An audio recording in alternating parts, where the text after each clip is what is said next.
Welcome back, everybody, and good morning.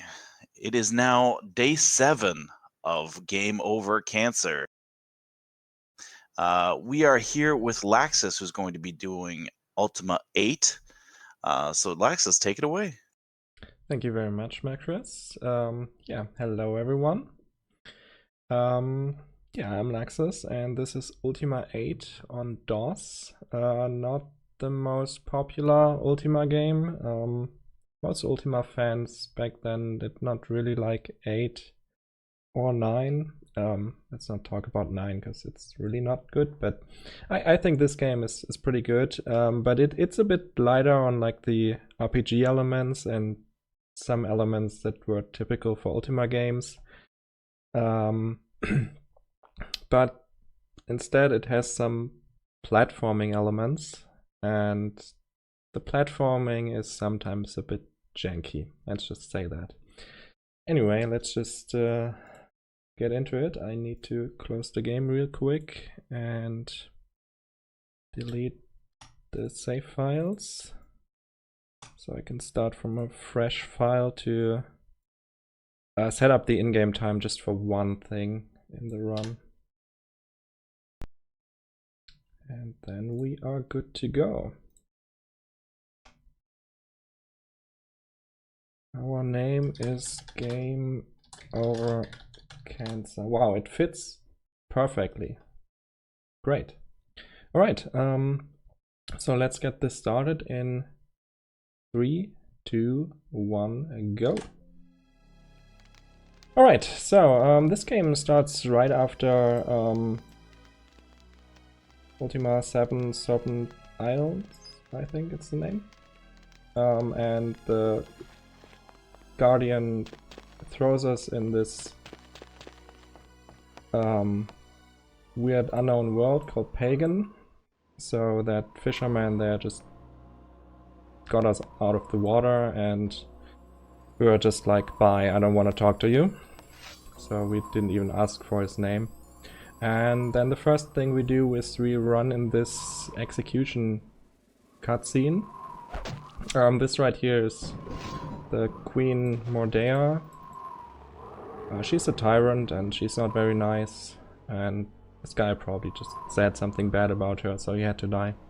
Oh well, happens. We will see her more later, a little bit.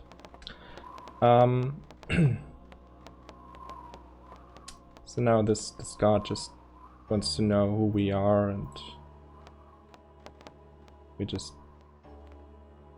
tell him our name, and then we say we come from another world and we're here to make money, and that is totally fine. And then we get stopped again from this guy who also wants to know our name. And yeah. Tyrant that isn't nice. Yeah, I know. Usually they are very nice. But this one isn't. It's weird. Climb up here real quick to activate this teleporter. We need that later.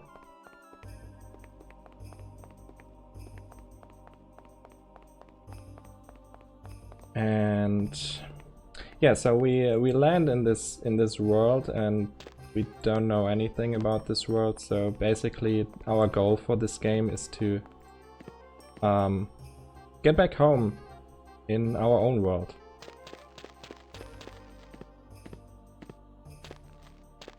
Quickly grab this because we need it later, or not, because I apparently stand on top of it. There we go. So normally you would like talk to people in this town and stuff, and they would end up telling you that you should visit Mithran, the magician, sorcerer, whatever. We just go straight to him and hope he can tell us something how to get back home.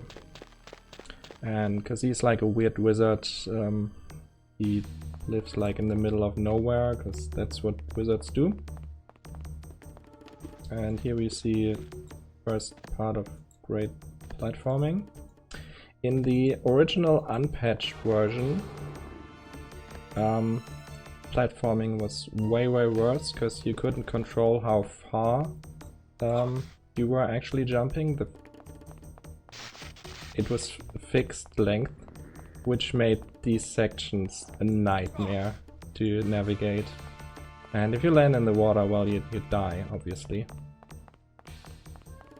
There is no escape from A little puzzle here, which I surprisingly know how to solve.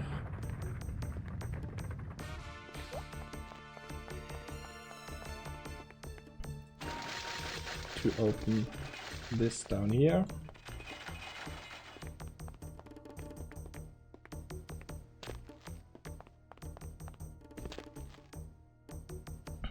So you may have noticed already that I like to jump into exploding mushrooms.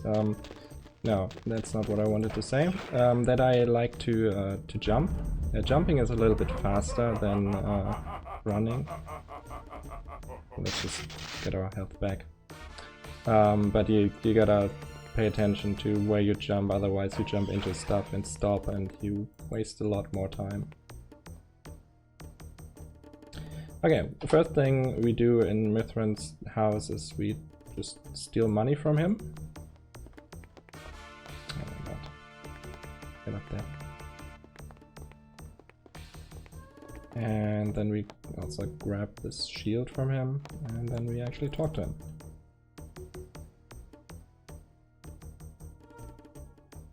I have many questions. And then the only thing we ask him is if he sells scrolls, and we buy one from him with the money that we stole from him. And then we don't want to talk about anything else. And well, normally he also gives me a teleport stone, so now we can use the teleporters.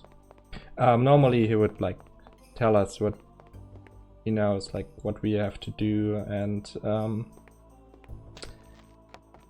pretty much tells us that there are in this world 4 titans, 4 gods basically, who have like magic powers, and they give some magic powers to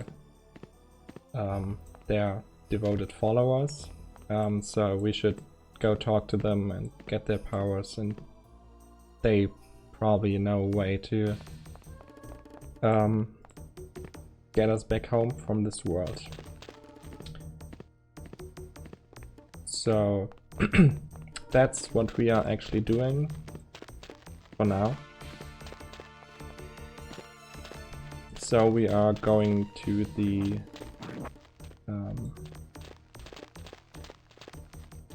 those are changelings, by the way. They just like to change into me, and they want to be as cool, but they are not. So we go to the cemetery to like talk to the followers of the first titan here, the Titan of Earth.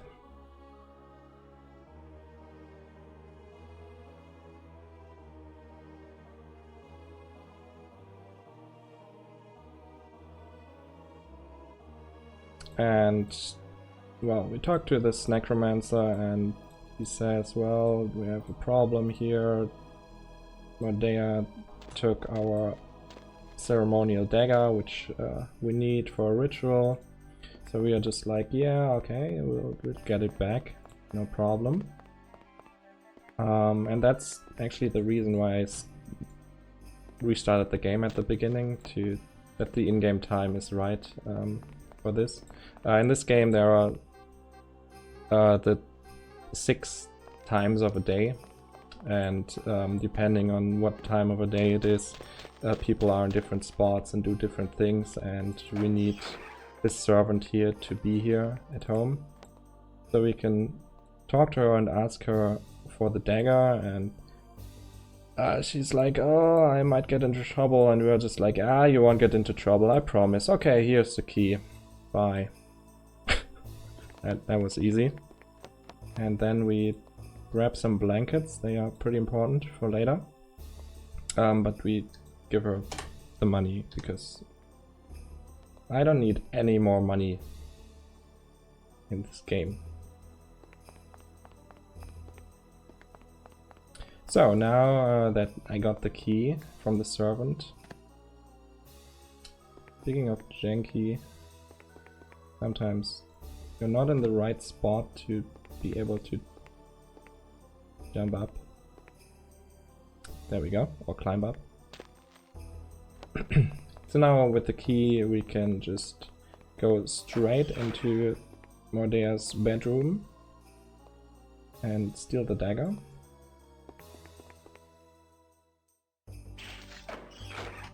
Just in case, I would never save here and I would never die here, but if you run too fast or go on the red carpet, then you will wake up the queen and she will just instantly kill you. So let's not do that. Let's just not do that.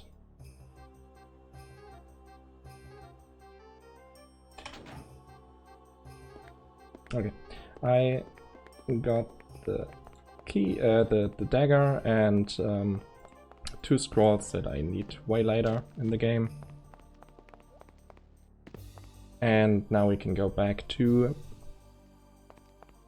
the cemetery.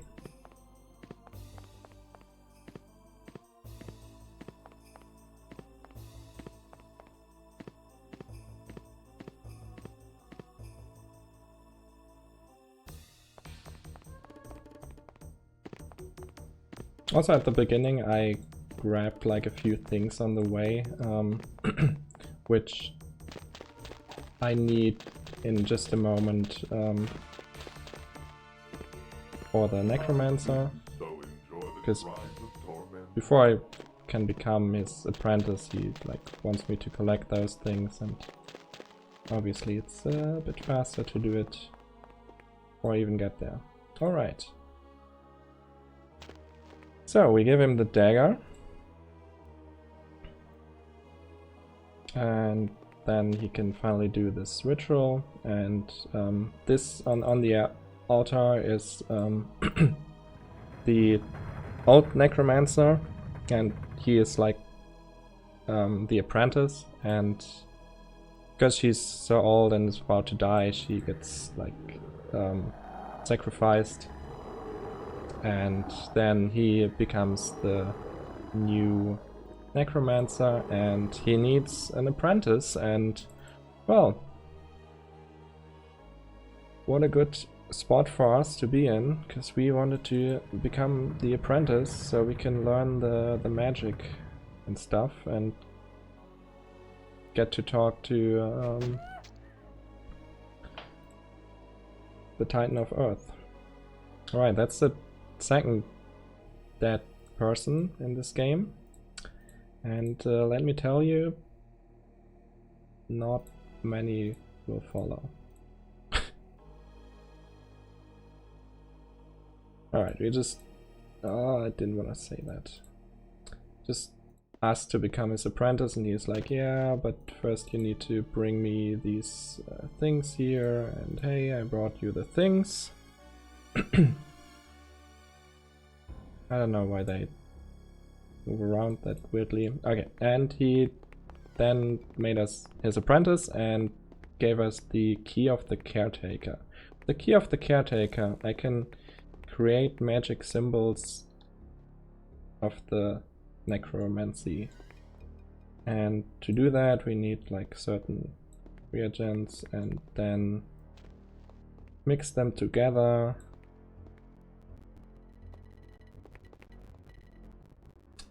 Please take that. And then we use the key of the caretaker, and then we created this symbol, this golem symbol. We get to that in a bit what it does. And we also have an open spell. So basically with the necromancy you like prepare these spells, and then you can just use the symbol to cast the spell. It's a one-time use thing, so we have to trade a few more later.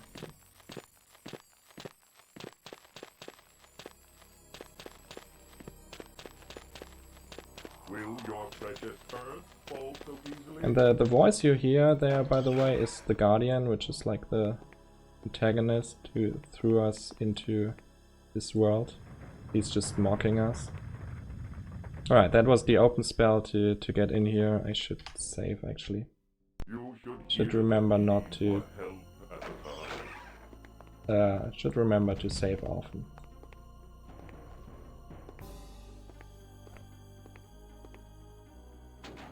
If I go one step further there, then a zombie spawns, and then I can't use the lever until the zombie is gone or dead. So I had to make sure I'm not going too far, because I don't even have a weapon. I didn't collect one. I could have grabbed one in Mithran's house, but I decided not to save like a few seconds. Might not be the best idea, but you know, I shouldn't need it. So yeah, we are in the catacombs now, and this is like a pretty confusing place if you don't know where to go, but no problem.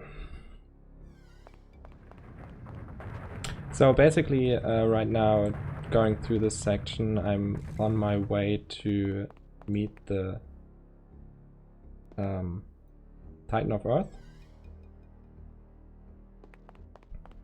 because that's kind of our goal right now. I want that, and I should save because sometimes I mess up this jump, and then I can die. Okay. I'm glad they didn't kill me. Sometimes I know where I'm going, Ahmad. Sometimes, not always.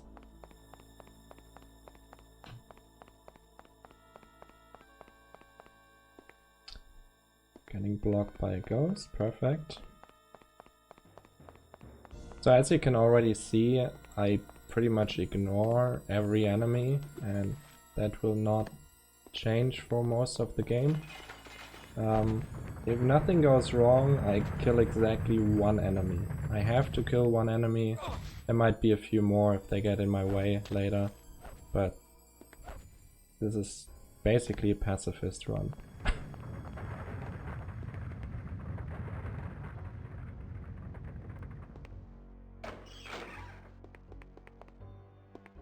Alright, now we get to use the second spell that I prepared.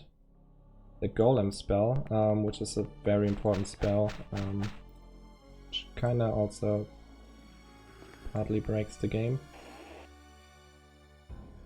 I can spawn this Golem and he can open doors for me. He can also do other stuff, but all I want him for is to open doors when they are locked. And that means I can open some doors that the game didn't really want me to just open with the Golem, but you know, do it anyway.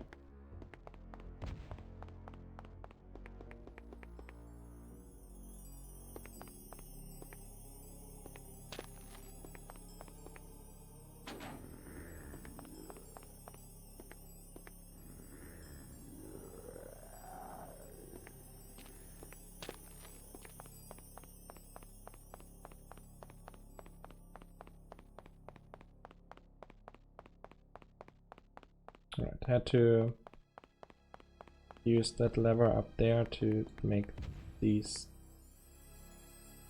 bridge parts appear.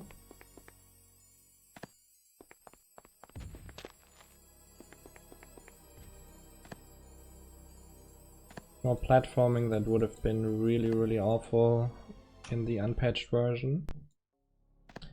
I'll save here because sometimes there's a golem right here. There he is, and he can be right in my way and prevent me from jumping over there, and also sometimes these platform cycles are a bit weird and I fall into the water and die, so... Eternity to complete your tasks.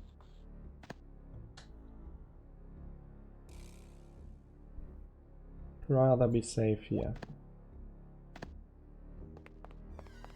Okay, coming up here is probably the hardest, the loudest thing in the whole game. I hope it isn't too bad on stream. These things can be sometimes really loud. Sometimes they are not that loud, but hey. I used a potion of invincibility, so I can just run through this like maze of lasers or whatever without caring about them. This gem here like makes me immune against those now. It's kind of weird, like, hey, we have these things and then you immediately get something to make you immune against them. We will only see a few of those later on. Not kind of weird.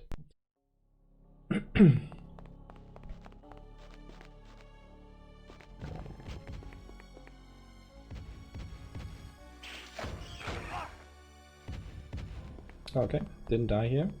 Sometimes you can get really screwed by the RNG of those two enemies.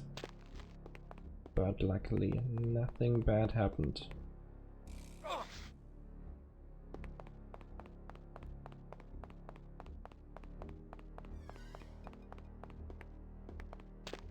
Instead of jumping over these blocks in the water again, we just go around.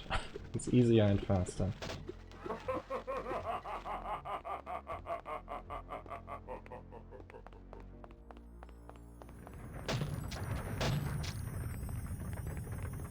Some spiders in the way.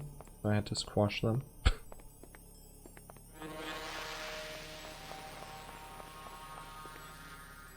Okay.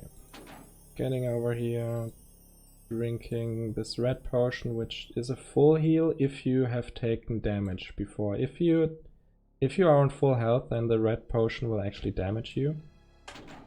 Otherwise it will fully heal you. And then I jump against the wall for reasons. Definitely an RNG manipulation, trust me. And I grab another invincibility potion and an invisibility potion, which is a little bit of a safety. It's not really necessary. Oh, I'm getting bad luck here. Okay. Those things can always be like either 1 or 2, and most of those were 1 now, so I still didn't get enough. But I have to grab some extra later on, which is fine.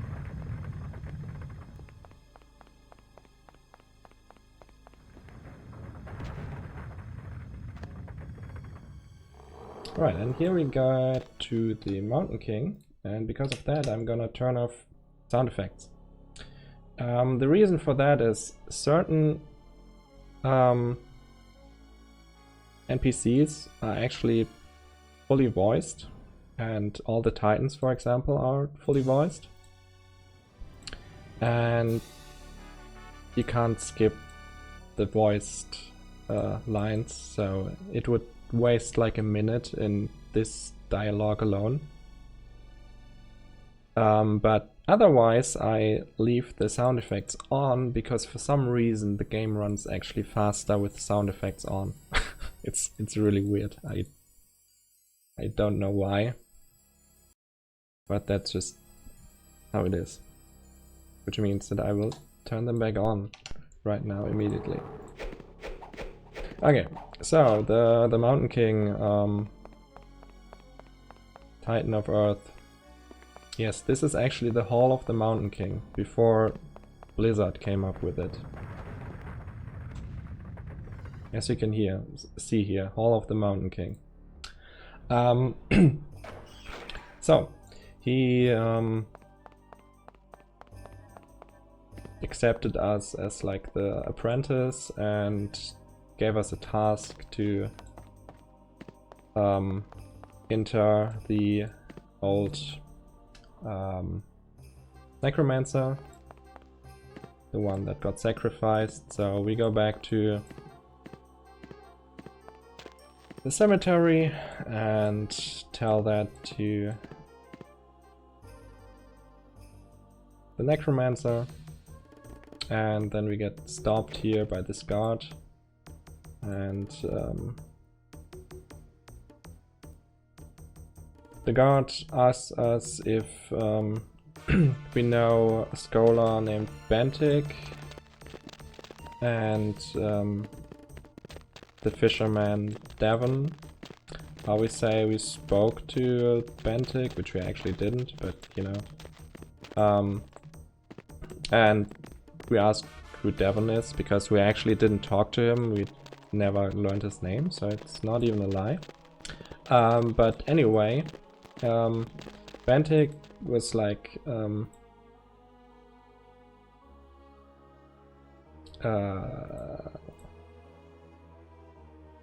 executed for reasons, and Devon was put in prison. And that is actually the start of a pretty big part of the main quest, which we will completely skip. I'll talk a bit more about that later. But yeah, we told the necromancer that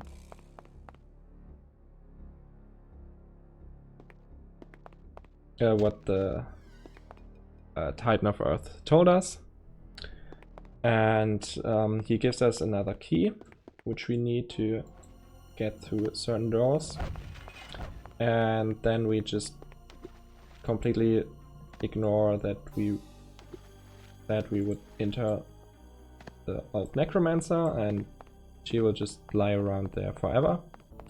We don't care anymore, because right now I have everything that I need from the necromancers. I didn't mention before, like normally when you play this casually, you would like slowly like learn the different spells that you can create and stuff. Oh my god, he's blocking me so hard. But if you know what combinations you need, then you can just make all the spells immediately, which also like skips parts of the game. So with the new key that I got, I can open that door. For now I will just quickly activate a teleporter here and then go back. That's true. That's true. Hall of the Mountain King is like from the 1800s. Dang, it's old. Oh, I almost forgot that I actually need to grab one more of these. Would have been bad.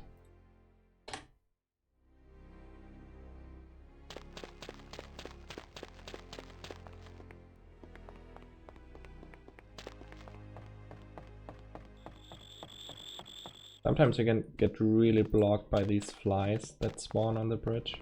Luckily that didn't happen. Maybe Lord British time travel. I mean, you never know with Lord British. He is a pretty crazy guy. He would do that.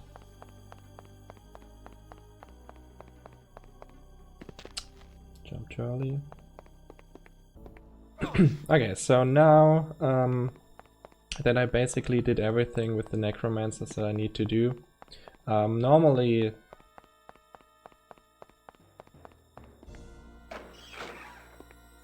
we would like have to do other like Titan stuff and like basically do all 4 schools of magic. We will skip a lot of that.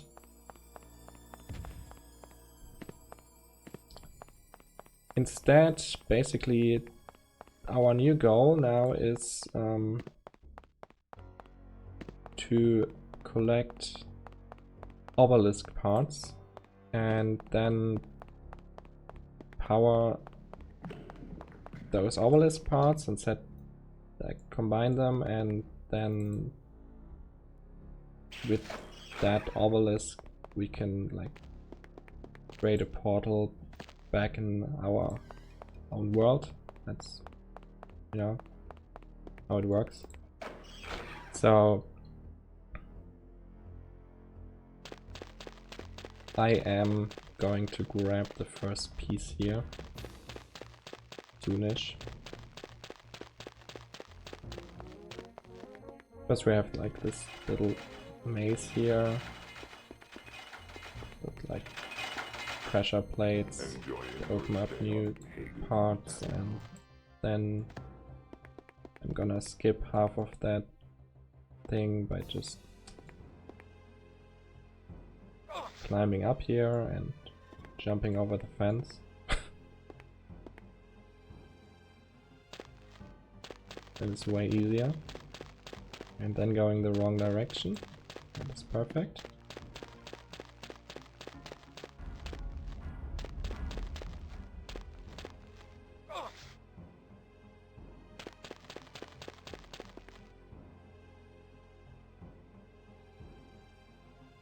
It doesn't want to jump, okay. Oh my god. Oh my god, when did I last save? This is horrible. Okay, that's quite the time loss. Oh my god, I've never done that in my life. Oh my god. I'm sorry, that's giant time loss. Of course, that kind of stuff happens in a marathon. No one else would ever do that outside of a marathon. It's okay. So we just wasted like 5 minutes. Guess we gotta do the rest better to make up for that.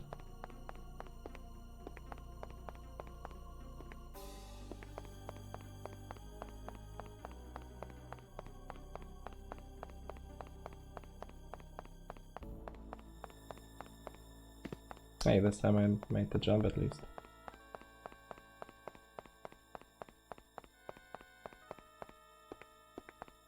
Alright, back to through the catacombs. Alright, so I guess I have a little bit of time to talk about all the stuff that we are skipping. So,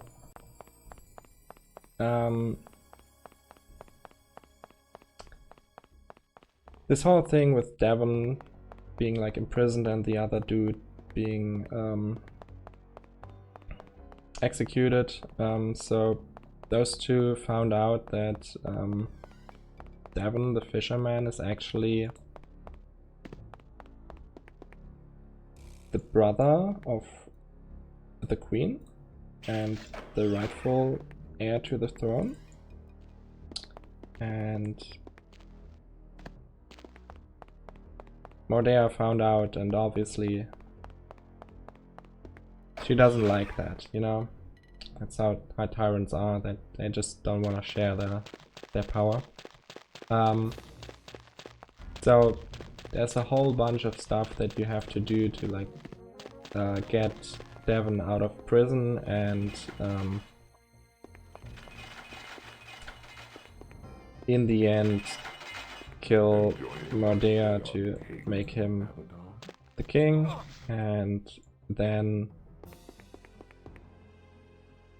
he would give me one piece of the can I get up there? No? Okay. Game being janky again. There we go. Okay, I'm just gonna save here because I don't know what happened, but I just don't want to die there again. Okay, we did it. We jumped over. I can't believe I died there.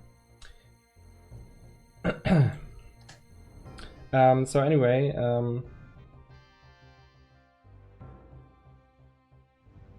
quick open spell. Conveniently, all the stuff that I need for it is right there. So he would give me one part of the obelisk which he found while fishing, apparently. I don't know. And it's in a chest, and he would give me the key. Ooh, what is that?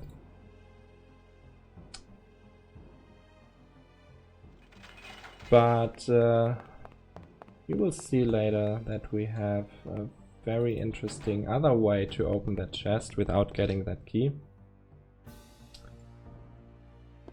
Way more interesting way. And faster way.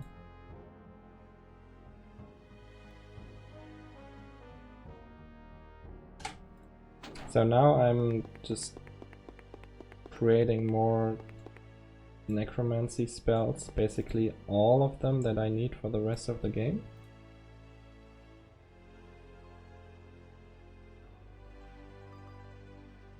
Which means I don't have enough. Don't have enough. Right. There should be some backup here.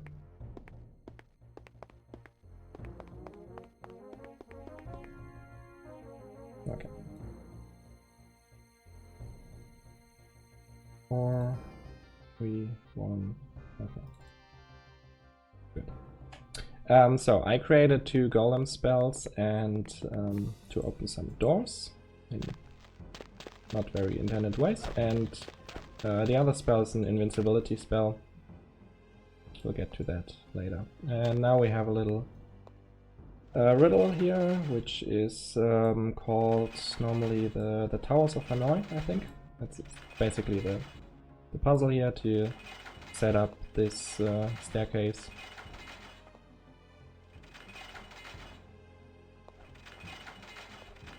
Not very interesting, but you know.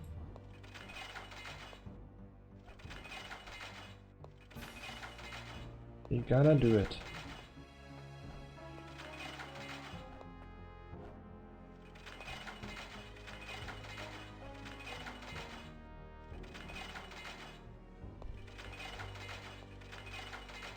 And then we get to like some ghosts who tell us of our destiny and stuff, and we get to Kumash Gore, who's like a ghost, and he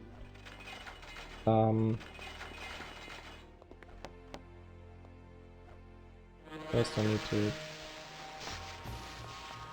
use my invincibility potion to get through that thing.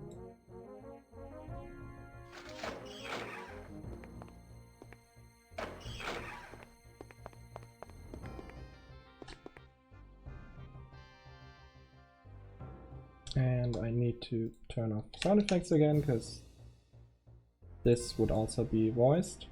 So that tells about our destiny and about the obelisk parts and stuff, and Kumash Gore is like cool dude and stuff. We ignore him and just grab the obelisk part and get out.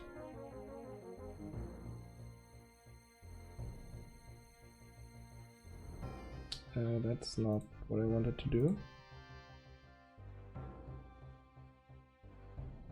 Oh my god.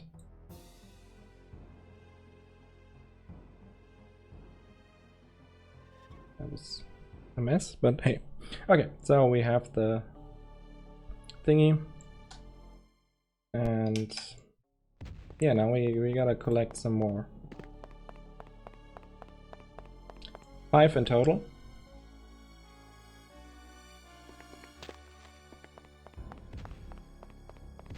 And most of them are like with one of the titans.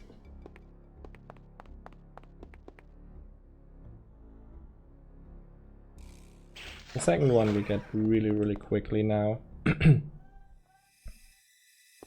Basically right here.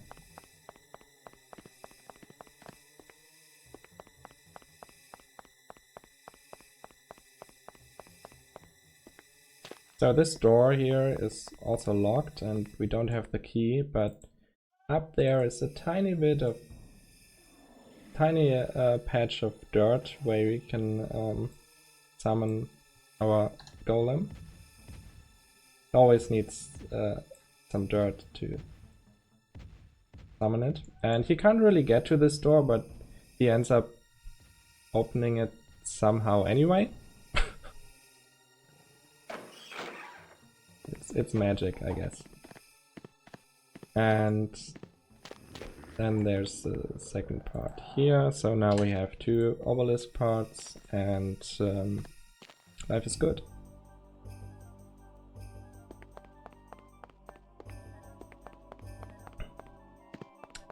Alright, now we actually grab the chest that I was talking earlier, that we would have to go through a whole bunch of quests to like get the key from Devon. Instead we just put the chest in our inventory, because I mean that's just no problem for the avatar. He can put a whole chest in his inventory. The game does have like a system like with weight and bulk that you can't like put everything in your inventory, but apparently a full chest is fine. Don't worry. We are getting blocked again.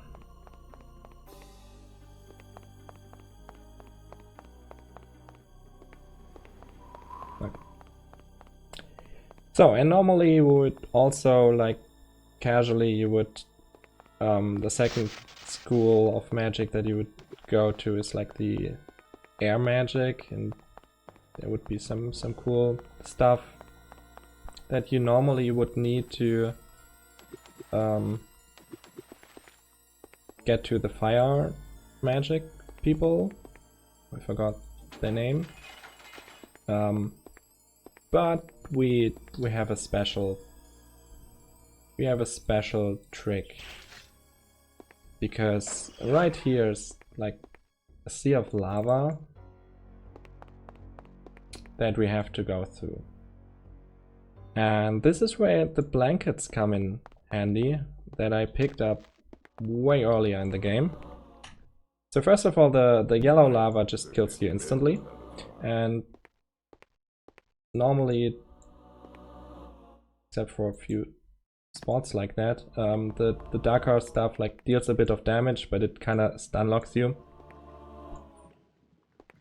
So you also don't want to run into that.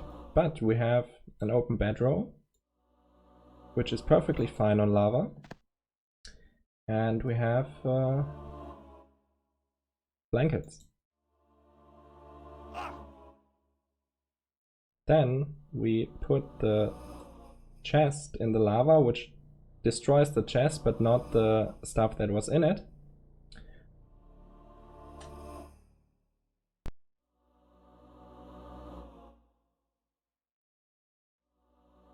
And then we just take the third obelisk part and like continue to blanket our way across the lava. Very important, I still need this open bedroll for later. It is a bit finicky.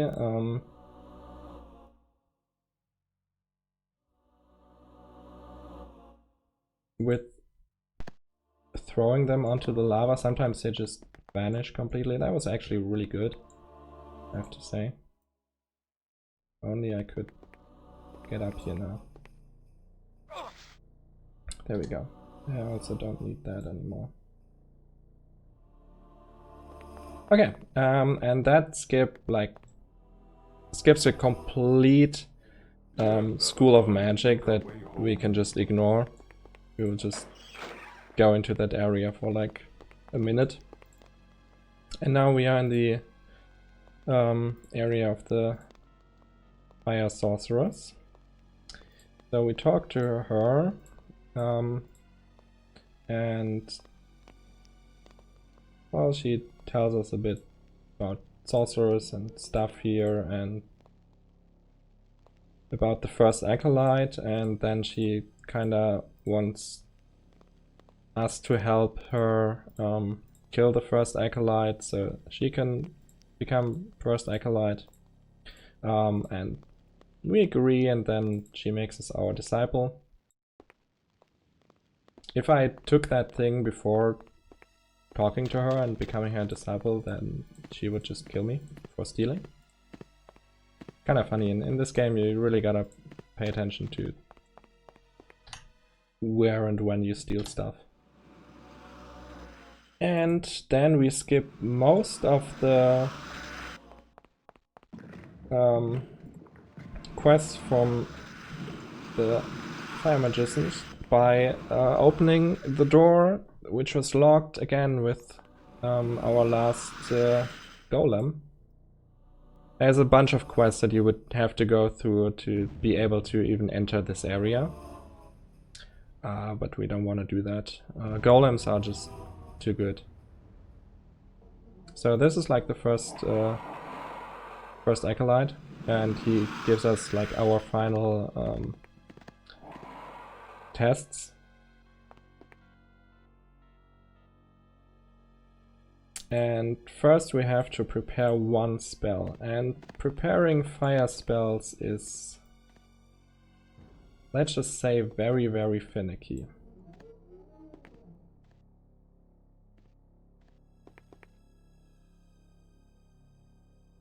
Basically I have to, depending on what spell it is, put like red or black candles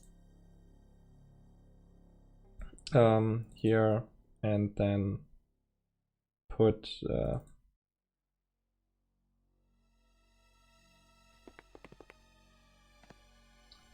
some stuff in the right spot. Oh, please. That was weird. I don't know why that didn't work. It's not the right spot. And the problem is it is very, very finicky where exactly you have to put the stuff. Sometimes it's like basically pixel perfect. Where's the second one? Oh. They just combined. Nice. So I hope I get it first try. Oh, nice. Like I said, you can be like a pixel off and the game is like, nope, that's not working. Something is not right. Please try again. And then we get to like the actual final test here, the Obsidian Fortress, where we have to grab 4 symbols.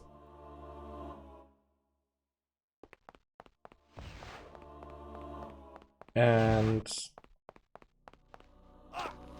for this first half I will just use an invincibility spell. The invincibility spell lasts way longer than the invincibility potion. I don't have to worry about anything here, because like all these fireballs flying at you, that's not fun times. So that's our first symbol. Really straightforward first path, like when you don't have to worry about fireballs, it's a very easy path.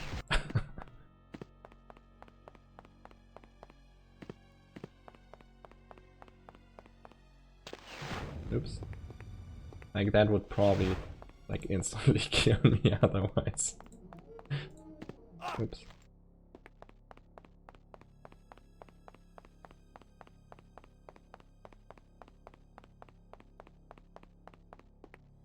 Save real quick, because every now and then, happened earlier to me, that explosion can like throw me off the bridge into the lava, and then I'm instantly dead. Very rare, but it happens. Okay, this is the spell that I prepared. Extinguish spell to get rid of these flames, so I can grab the second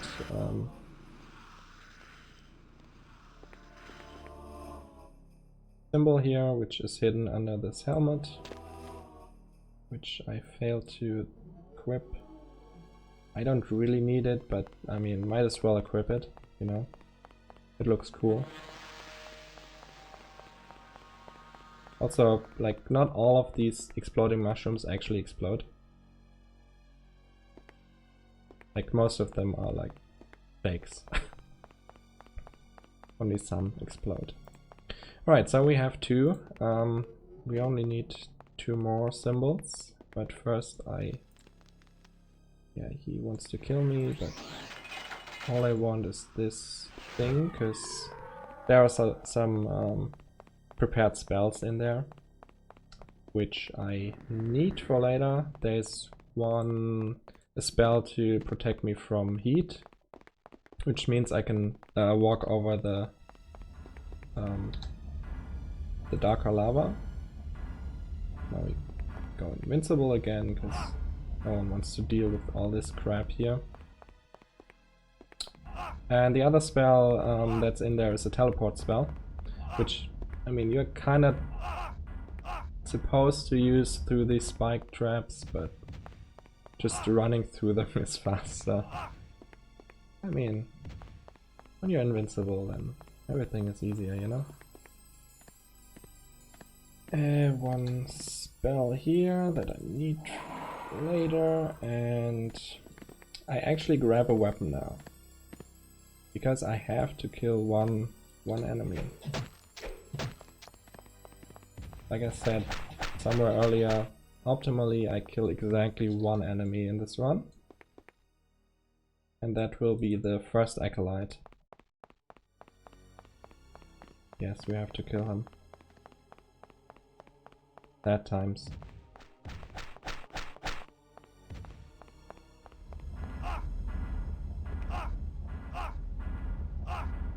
Sometimes you can't really get through here, and it's a pain because you get boosted backwards all the time and half stun locked, but we'll get through. Okay, and the last path is like the most annoying one. Stop. The last part here has a lot of enemies and it's really annoying to navigate. This is usually why I have to kill some extra enemies, because like getting through this thing here is not fun. And on the way back there will be even more enemies.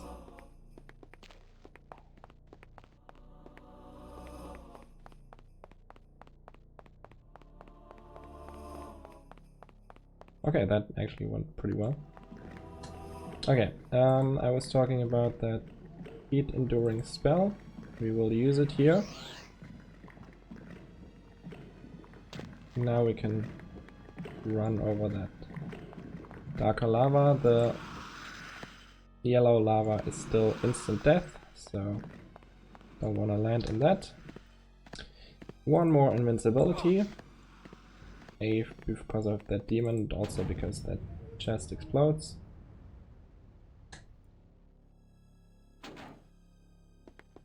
Community of pillars, yeah. It's pretty annoying to navigate. I have to wait here for the spell to wear off, so I can use it again for the way back.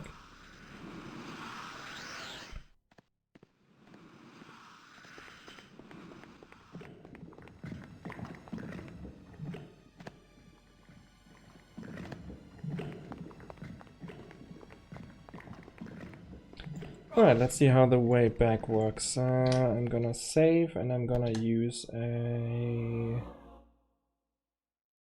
invisibility potion. They can't see me, maybe they will ignore me. Also, those kids there are actually like changelings that would attack me. Don't trust them.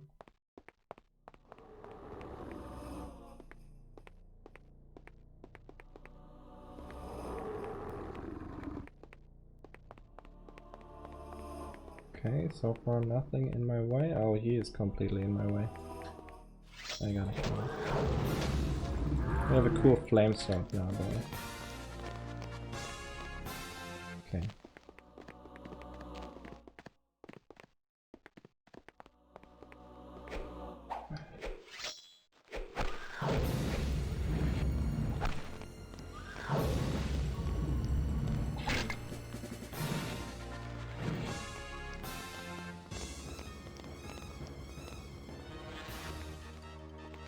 Okay, that was not optimal, but hey, we got through.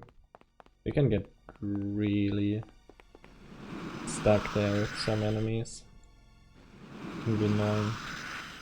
Okay, I just need to talk to this demon again so that I can go to the first acolyte, because we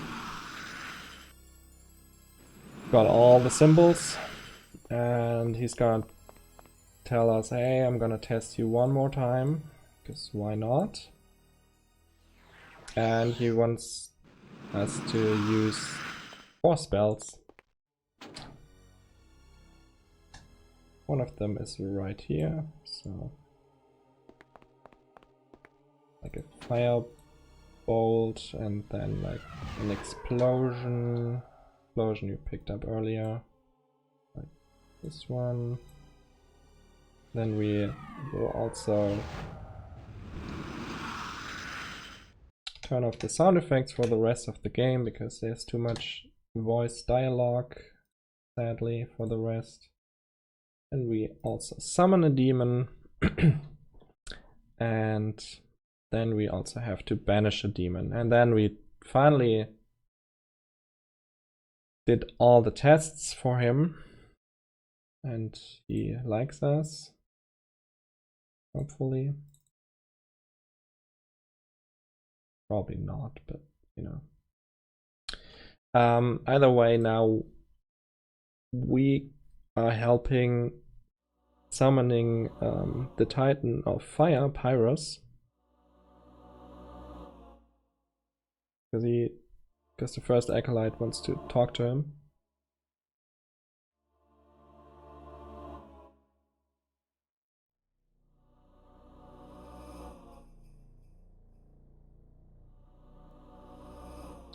And for this ritual, like if you make like mistakes, then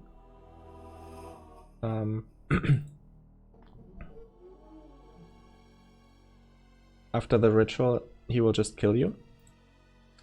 We are on purpose doing one mistake, because I don't have a spell to light the candle. But if I would like misclick on anything else, then yeah, he would kill me at the end. And there's Pyrrhus, and he's not very nice either, surprisingly. And basically the first acolyte summons him to, like, he asks him something, but he summons him to get the Tongue of Flame, which is one of the obelisk parts. So killing the first acolyte before this cutscene would not help at all. That's why we have to sit through this cutscene. And after this cutscene, we just go back to the Obsidian Fortress and kill him.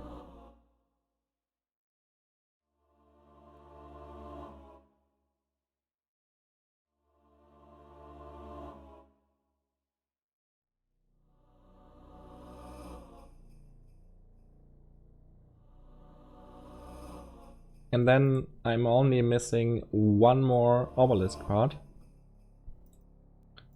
So we are getting kind of close to the end. He gave us that firewall because we couldn't light the candle. He was not happy about that.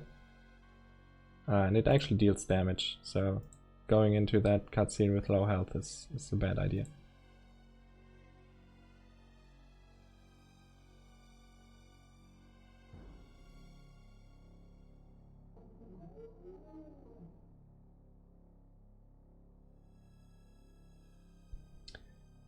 I should save real quick. Sometimes killing him goes wrong, usually it doesn't, but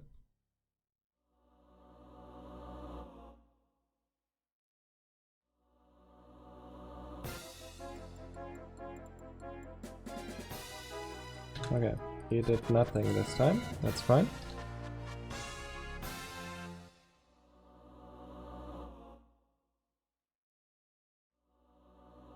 Basically, if things go right, then you just stun lock him and he just dies.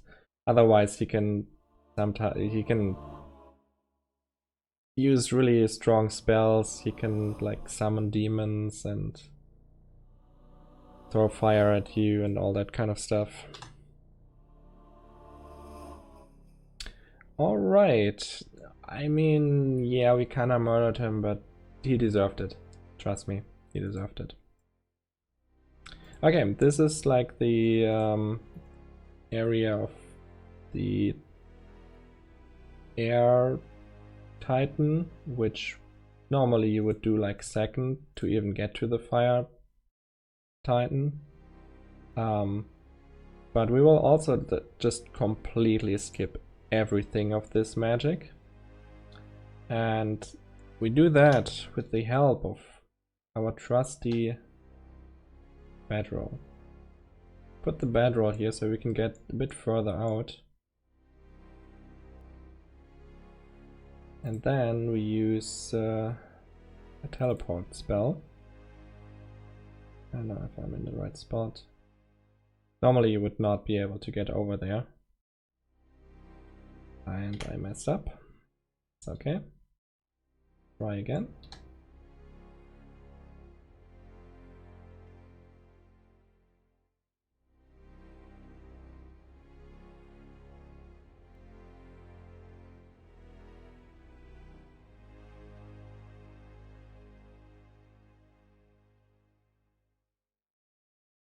There we go.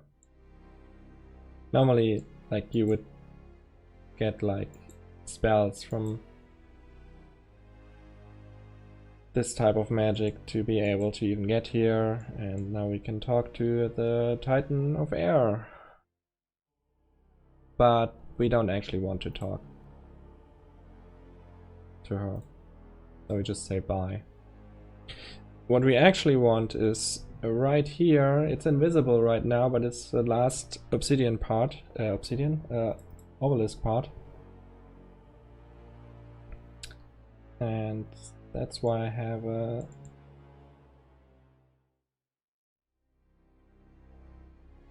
roll of revisibility to make it visible, and then we use the biggest glitch in this run.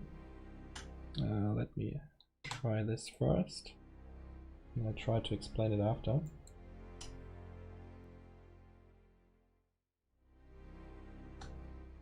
That looks like a first try, nice.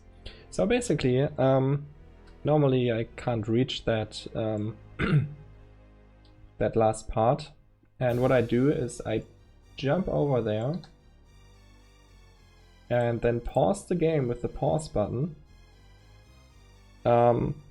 which lets me double click on the obelisk part when I'm close enough, then use it on the Titan of Air, which kills it, and then I teleport out with the opened teleport menu that I prepared. And this killing the Titan teleports me to this final area of the game, because to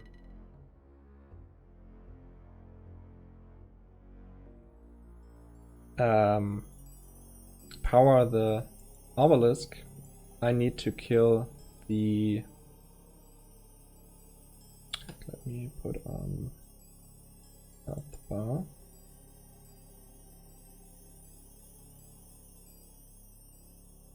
I almost died there. I need to kill all 4 Titans with the parts. And that's basically the last thing that I need to do, and then I can just assemble the obelisk and get home. So when you kill a Titan, that will automatically teleport you to this final area. So if you would end up killing the Titan before you grab all the obelisk parts, you would be kind of stuck.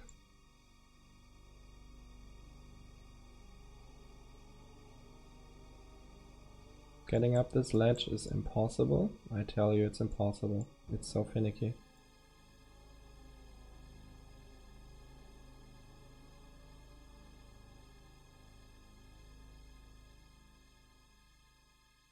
There we go.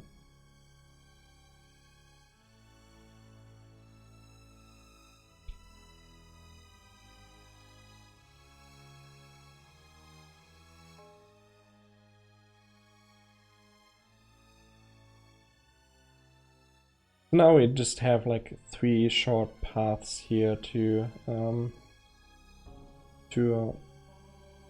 the 3 remaining titans. Here's the Titan of Earth first,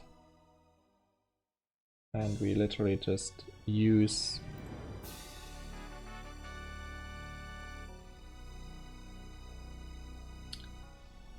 the corresponding obelisk part on him. And then, I don't know why it takes so long, but he always takes so long. Then he dies and we get this powered piece. And we just put the pieces here in the right spots. And I actually remembered which are the right spots this time. I'm proud of myself.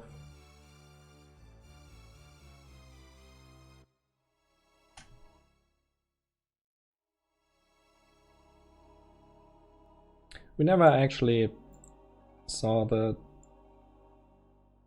Titan of Water in this run. We skip everything that's connected to him. Yeah, I mean, I guess that's also killing. Yeah, but it's different, you know. You see, it's different. Those Titans are evil anyway. Trust me. It's better this way. Mostly for us, because we just leave this world anyway.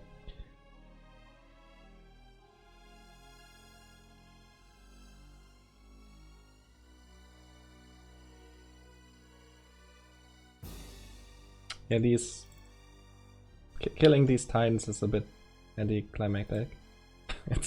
It's just simply just double clicking on them and then it's done. One more time, we gonna protect us against the lava.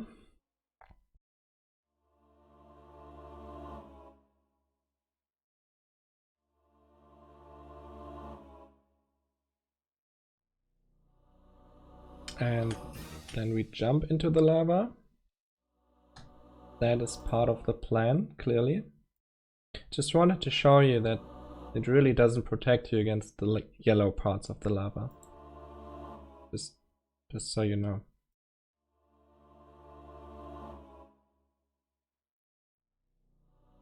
Yeah, just leave then. It's no problem.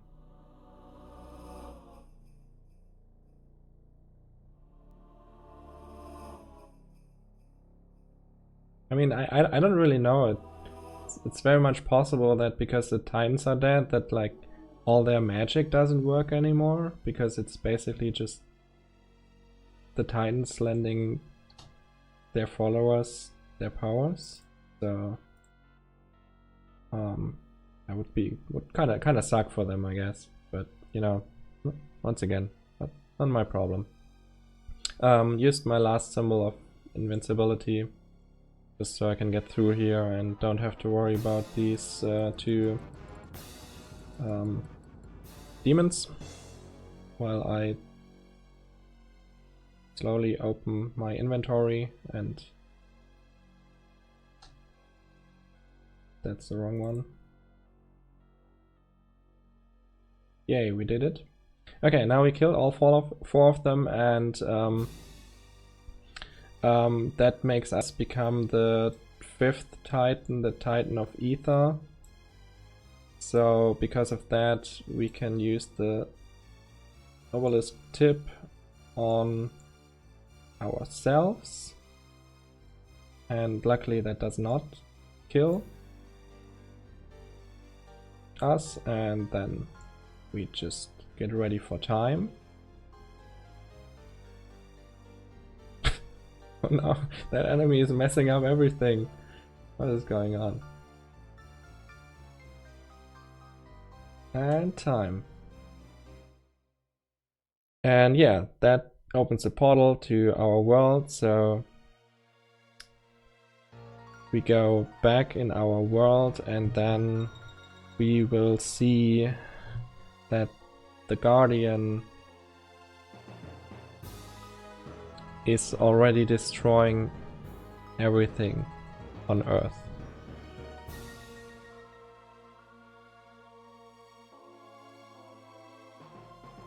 Well, once we get through this portal. He's walking a little bit slow, I have to say.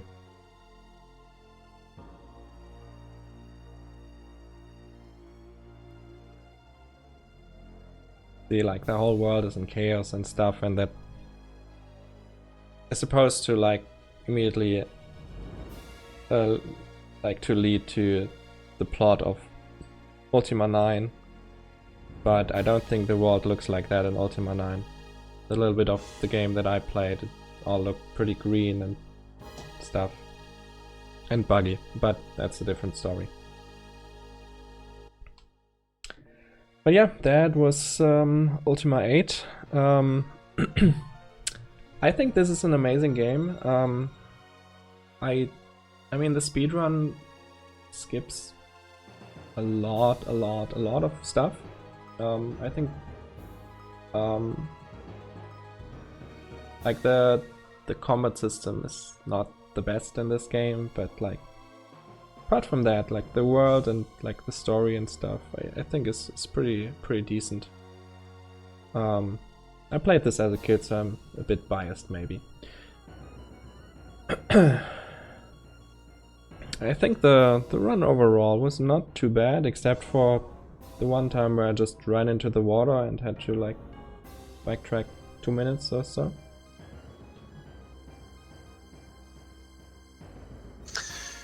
Well, I'll be honest with you, Laxxus, after watching this, I still don't know if you're a good guy or you're a bad guy.